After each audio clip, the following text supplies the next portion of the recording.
Please السلام علیکم ناظرین، آپ دیکھ رہے ہیں قرآن و حدیث میڈیا. میں ہوں محمد اویس. ہمارے ساتھ قاری ذیشان مجاہد صاحب موجود ہیں. جیسا کہ الحمدللہ ہم انبیاء کی ہسٹری آپ کے سامنے لے کر آ رہے ہیں، ان کی زندگی، تاکہ اس کی زندگی کو، جو ہے انبیاء کی زندگی کو ہم ٹیلی کر کے پڑھ کے جو ہے وہ اپنی بچوں کی اور اپنی جو اصلاح کر سکیں، تربیت کر سکیں. تو اس حوالے سے آج ہم انشاءاللہ حضرت ہود علیہ السلام کی جو ہے وہ ہسٹری آج کر سب سے پوچھیں گے کہ ان کی زندگی کیسی تھی، اور اس حساب سے ہم بھی اپنی زندگی کو اچھا کرنے کی کوشش کریں. جی کر سکتے. الحمدللہ وحدہ والصلاة والسلام علی من لا نبی بعد، اما بعد. ویس بھائی، ہود علیہ السلام کی جو ہسٹری ہے اس کے حوالے سے کہ یہ نوح علیہ السلام سے 5ویں پشت میں ملتی اور حضرت آدم علیہ السلام کے 14ویں پشت میں جا کے یہ ہود علیہ السلام کی جو قوم ہے، جسے قوم سمود کہا جاتا ہے، اس کی لڑی وہاں پہ جا کے ملتی ہے. اور قرآن مجید فرقان حمید کے اندر ان کا تقریباً 70 مقام پہ ذکر آیا ہے. حضرت ہود علیہ السلام کا جو واقعہ بیان کیا گیا مختلف مقامات پہ، 70 جگہوں پہ. اور اس طرح یہ قوم کا جو تذکرہ ہے 9 جگہ پہ مختلف صورتوں کے اندر، سورہ اعراف کے اندر، ہود کے اندر اور سورہ شعراء کے اندر مختلف مقامات پہ یہ ہے. یہ جو قوم تھی یہ بھی بت پرست تھی. حضرت نوح علیہ السلام کی قوم کے بعد جب ان کے اوپر عذاب آ گیا تو اس کے بعد پھر جو لوگ بچے تھے وہ تو اہل توحید تھے، توحید پرست تھے. لیکن اس کے بعد پھر آہستہ آہستہ جیسے گیپ آتا گیا، شیطان ان کے پیچھے پڑا اور ان کو وسوسات کے اندر ڈال کر کے اللہ کی عبادت سے دور کر کے بت پرستی کی طرف لے آئے. تو اسی طرح انہوں نے بھی یہ جو سمود تھا یہ ایک بزرگ تھا، اس کے نام پہ ایک اپنا نام رکھا تھا قبیلے کا یا قوم کا، تو اسی سے پھر وہ مشہور ہوتے گئے. تو ان کا کام تھا بت پرستی، بتوں کو پوجا کرتے تھے. اور یہ ایک ایسی قوم تھی، جس طرح آپ کو بتایا کہ مختلف جگہ پہ تذکرہ ہے، تو ان میں سے ان کا تذکرہ یہ ایسا ان کا اس کے حوالے سے کہ التی لم یخلق مثلھا فی البلاد، کہ یہ ایسی قوم تھی، اس جیسی قوم طاقتور اللہ نے پیدا ہی نہیں کی، جسم کے اعتبار سے اور ہر مال و زر کے اعتبار سے اور کثرت اولاد کے اعتبار سے. یعنی ان کے اندر ہر ایک چیز پائی جاتی یعنی کہ کثرت ہاں، کثرت اولاد بھی تھی، کثرت مال بھی تھا، اور اسباب بھی تھے ان کے پاس. اور اسی طرح طاقت کے اعتبار سے اللہ تعالیٰ نے، قد کے اعتبار سے، جسم کے اعتبار سے، ہر اعتبار سے، یعنی اللہ تعالیٰ لم یخلق مثلھا فی الارض، ان کی مثل بنائی ایسی بنائی تھی. تو حضرت ہود علیہ السلام ان کو سمجھاتے رہے. لیکن پہلی بات تو کہ جب انسان کے پاس مال آتا نا، مال و دولت زیادہ ہو جائے تو وہ دین سے، اسلام سے، شریعت سے غافل ہو جاتا. تو اس لیے آج کے دور میں بھی دیکھ رہے ہیں کہ جس کے پاس مال و دولت زیادہ ہے تو وہ اتنا ہی دین سے دور ہے.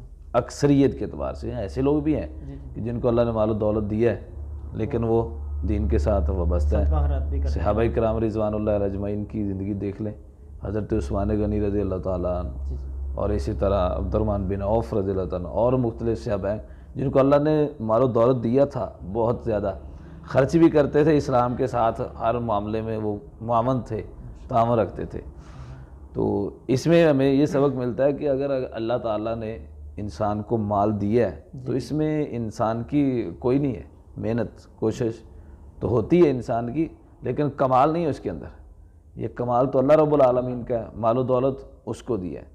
تو انسان کو مد نظر رکھنا چاہیے کہ اگر اللہ نے مجھے مال سے نواز دیا، آج کل ایسا دن بھی آ سکتا ہے کہ مجھ سے چھن جائے، ختم ہو جائے.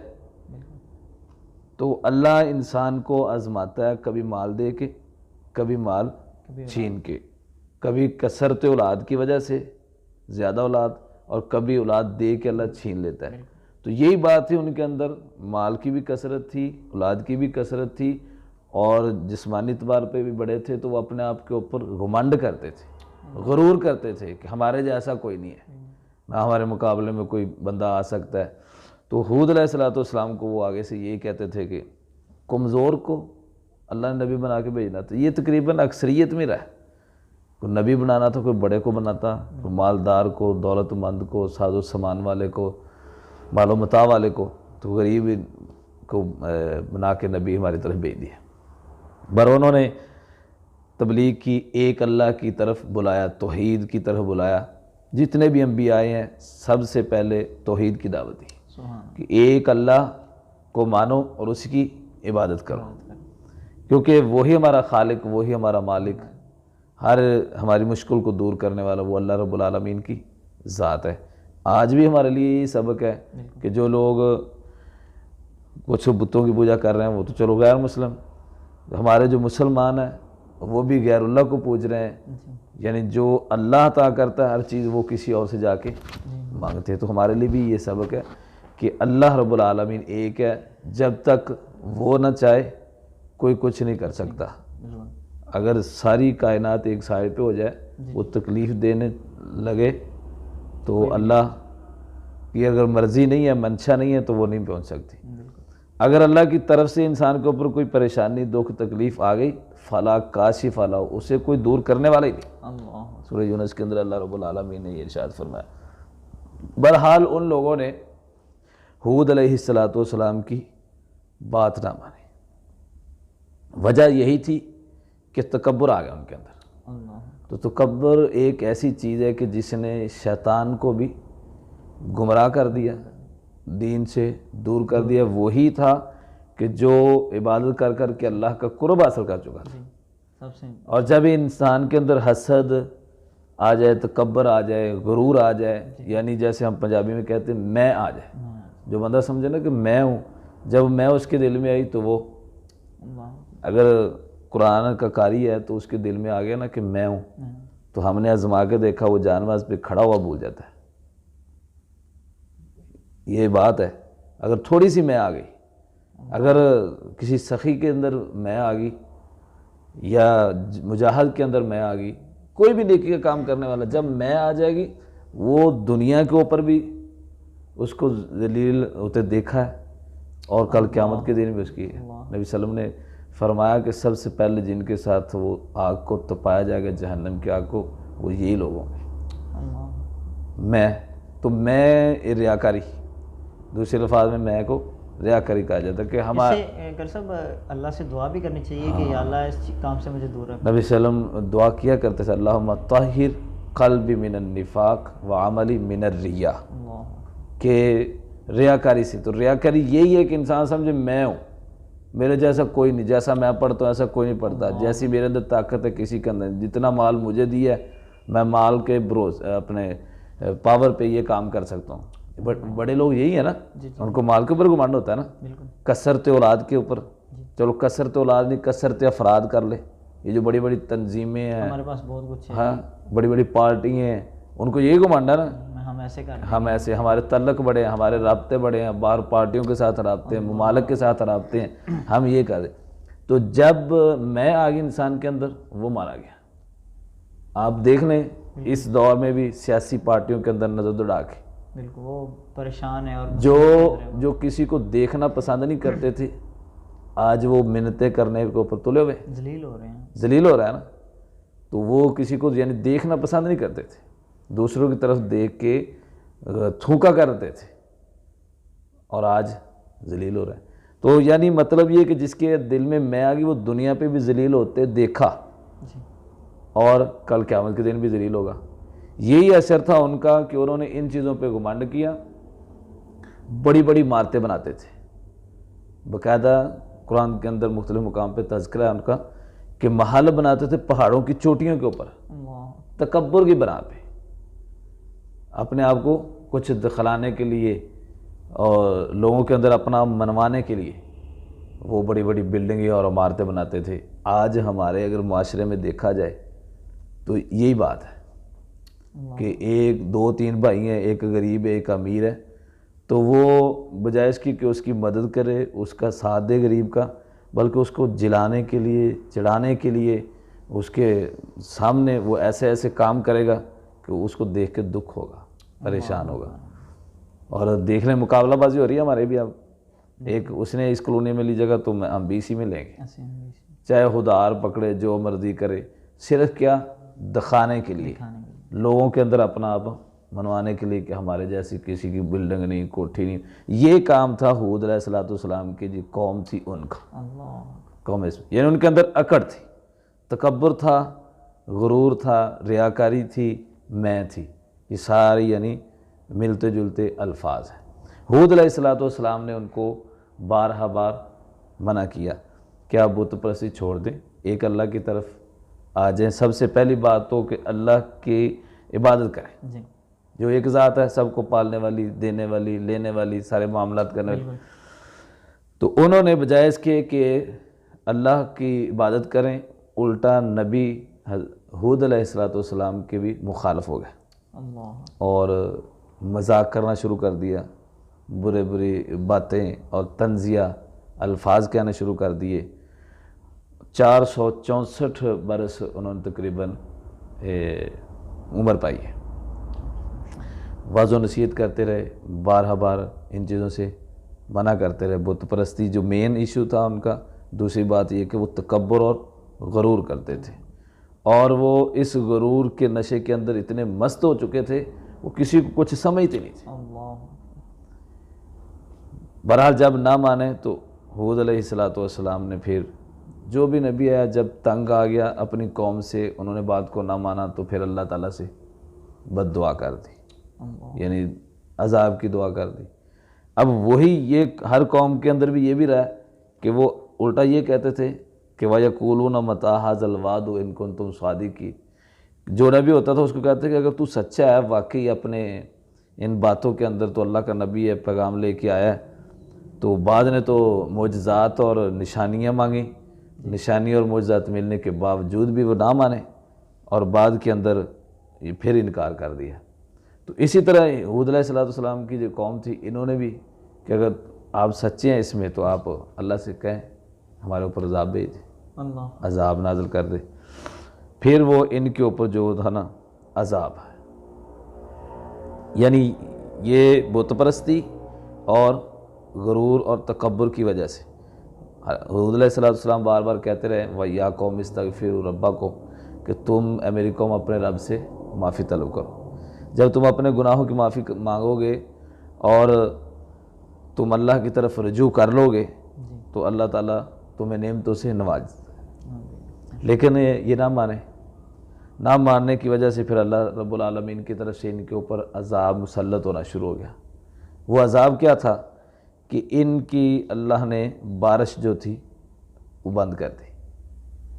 3 سال تک اس قوم کے اوپر بارش نہیں برسی بالکل، حتیٰ کہ یہ حال ہو گیا بندے مرنے شروع ہو گئے، جانور وہ بھی، اور چرند پرند جتنے تھے، اور ماحول اور معاشرہ بالکل یعنی وہ بدبودار ہو گیا، جینا مشکل ہو گیا۔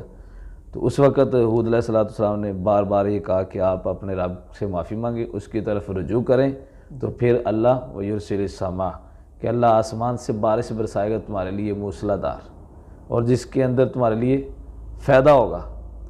تو بجائے اس کے کہ وہ معافی مانگتے گناہوں کی یا اللہ کی طرف رجوع کرتے، وہ اپنے غرور کے اندر وہ اڑے رہے، تکبر کرتے رہے۔ تو پھر اس کے بعد ان کے اوپر جب 3 سال بارش بند رہی، نہ بارش رہی، پھر آسمان سے حوالہ جات کے مطابق 3 طرح کا بادل نمودار ہوا، سفید، سرخ اور سیاہ قسم کا۔ جب انہوں نے دیکھا کہ جو سیاہ بادل اس کے اندر بارش ہوگی، اکثر ہم بھی دیکھتے ہیں سیاہ بادل جو ہوتا ہے اس کے اندر، لیکن وہ اللہ کی طرف سے عذاب تھا۔ تو انہوں نے جلدی سے سیاہ بادل مانگا تو اللہ کی طرف سے اس کے اندر عذاب تھا۔ وہ عذاب کیسے تھا کہ آندھی کی صورت میں، اور آندھی چلی 7 دن اور 7 راتیں مسلسل، اور کیسی تیز آندھی چلی کہ مورخین نے لکھا اس بات کو کہ اللہ رب العالمین نے وہ جو اتنی بلڈنگیں اور محل انہوں نے مضبوط پہاڑوں کے اندر بنائے تھے ان کو الٹ پلٹ کر دیا، اور یہاں تک کہ جیسے وہ کہتے ہیں درختوں کی جڑیں ہوتی ہیں ان کو نکال کے آندھی نے باہر پھینک دیا، درختوں کو جڑوں کے اندر سے، یہاں تک کہ بھی لکھا ہے کہ انہوں نے اس آندھی سے ڈرتے ہوئے اپنے اپنے جسموں کو درختوں کے ساتھ باندھ لیا کہ ہم بچ جائیں، تو اللہ نے پھر وہ بندوں سمیت ان درختوں کو اکھاڑا، زمین سے اکھاڑ کے پھینک دیا، یعنی جسے کہتے ہیں نا جڑ نسل کو اللہ نے ختم کر دیا۔ تو اتنا یعنی سخت ان کے اوپر عذاب آیا تھا، 7 دن اور 7 راتیں یہ آندھی کا عذاب تھا۔ پہلے بارش روک دی۔ تو جو بھی قوم جب حدود اللہ کو پامال کرتی ہے، کراس کرتی ہے، پھر اللہ کی طرف سے مختلف عذاب آتے ہیں، سختیاں آتی ہیں، بارش بند ہو جانا یہ بھی عذاب ہے، سختی ہے، اور بارش کا بے موسم، یعنی فصل تیار ہے تو بارش ہو رہی ہے، ٹھیک ہے، جس کے اندر نقصانات زیادہ ہیں، خدشے زیادہ ہیں، تو وہ بھی انسان کے لیے ایک سختی ہوتی ہے، عذاب کی صورت ہی ہوتی ہے مختلف علاقوں کے اندر۔ اب یہ دیکھیں کہ جو ان قوموں کے اندر، مثال قوم ہود عاد کے اندر، ہود علیہ السلام کی قوم کے اندر یہ جو گناہ پایا جاتا تھا، کیا ہمارے اندر نہیں پایا جاتا؟ پایا جاتا۔ تکبر بھی ہے، غرور بھی ہے، ہم اپنے آپ کو سمجھتے کہ میرے جیسا کوئی نہیں بس، تو ٹھیک ہے، اور غیر اللہ کی پوجا بھی ہے، کی جا رہی ہے، مختلف طریقوں کے ساتھ کی جا رہی ہے، تو یعنی گناہ تو ہمارے اندر ہر قوم کا گناہ شامل ہے، بالکل جس کا بھی دیکھ رہے ہیں اسی قوم کا وہ گناہ ہمارے اندر شامل ہے۔ یہ اللہ کے نبی صلی اللہ علیہ وسلم کی دعا ہے، اور اسی طرح نیک لوگ موجود ہیں۔ جب تک انسان اللہ کی عبادت کرتا رہتا ہے تو اللہ کی طرف سے مدد آتی رہتی ہے، جب انسان حدود اللہ کو پامال کرتا ہے تو پھر سختیاں اور عذاب شروع ہو جاتے ہیں۔ تو ہمیں اس سے سبق یہ ملتا ہے کہ اگر اللہ نے ہمیں عزت دی ہے، مال و دولت دی ہے، ساز و سامان دی ہے، اولاد دی ہے، افراد کی قوت دی ہے، یا اللہ نے ہمیں اتنی سوچ، دماغ، فہم و فراست دی کہ ہم کوئی کام کر رہے ہیں، وہ نیکی کا کام ہے جیسا بھی ہے، تو ہمیں اس کے اوپر غرور نہیں کرنا چاہیے۔ یہ پتہ نہیں کب اللہ کی طرف سے وہ چینجنگ آ جائے تو انسان کا جو سارا صفایا ہو جائے۔ تو اس لیے ہمیں ریاکاری، تکبر، غرور اور گھمنڈ سے، اور خاص کر کے غیر اللہ کی عبادت سے اپنے آپ کو بھی بچانا چاہیے، محفوظ رکھنا چاہیے۔ شرک کی تو بڑی ساری اقسام ہیں، تو اسی طرح اگر ہم کسی کو دیکھتے ہیں کہ وہ ایسا کام کر رہا ہے جو غیر اللہ کی عبادت ہو رہی ہے، غیر اللہ کے نام پہ دیا جا رہا ہے، نظر نیاز، صدقہ خیرات، جیسے آج کل درباروں کے اوپر بکرے چھترے جا کے ذبح کیے جاتے ہیں، تنقید نہیں ہم کسی کے اوپر کرتے، ہمیں اسی لیے بیان کر رہے ہیں۔ ہسٹریاں تو بڑی بڑی لمبی، اگر ان کا نسب نامہ لے کے چلیں، شجرہ نسب لے کے چلیں تو آدھا گھنٹہ گزر جائے۔ ہمارا مقصد اصل میں یہ ہے کہ ان کے اندر کون سا گناہ پایا جاتا تھا، اور اس گناہ کی وجہ سے اللہ نے ان کو کون سا عذاب دیا۔ اب ہمیں اس گناہ سے بچنا چاہیے، اپنی زندگی کو درست کرنا چاہیے، اور معاشرے کے اندر اگر کوئی ایسا کام کر رہا ہے تو اس کو روکنا بھی ہمارا فرض ہے، کیونکہ اللہ رب العالمین نے فرمایا کنتم خیر امۃ اخرجت للناس تأمرون بالمعروف وتنہون عن المنکر۔ یہ امت محمدیہ کو اللہ نے بہترین امت اسی لیے کہا کہ ان کا یہ کام ہے کہ نیکی کی لوگوں کو دعوت دینا اور پھر برائی سے منع کرنا۔ تو برائی اگر ہو رہی ہے، یہ شرک کی صورت میں، جس صورت میں بھی ہے، تو اسے منع کرنا ہماری ذمہ داری اور ہمارا فریضہ ہے۔ تو اللہ رب العالمین سے دعا ہے کہ ہمیں یہ جو ہم لے کے چلیں سلسلہ، ان میں سے ہمیں سبق حاصل کر کے اپنی زندگی کو چینج کرنے کی توفیق عطا فرمائے، اپنی اصلاح بھی کرنے کی توفیق عطا فرمائے، اور لوگوں کی اصلاح کے لیے جستجو کی توفیق عطا فرمائے۔ بہت شکریہ وہ ہمارے جی، ماشاءاللہ قاری ذیشان مجاہد صاحب ہمیں اس ہسٹری کے بارے میں آگاہ کر رہے تھے۔ تو ہمیں چاہیے کہ اپنی زندگی کے اندر نیگیٹیو اور پازیٹیو جو ہے نا وہ عمل ہیں اس کو درست کرنا چاہیے۔ انشاءاللہ اگلے پروگرام میں پھر حاضر ہوں گے، تب تک کے لیے ہمیں اجازت دیجیے، اللہ حافظ۔ دعوت قرآن و سنت اپنی یہ پہچان ہے،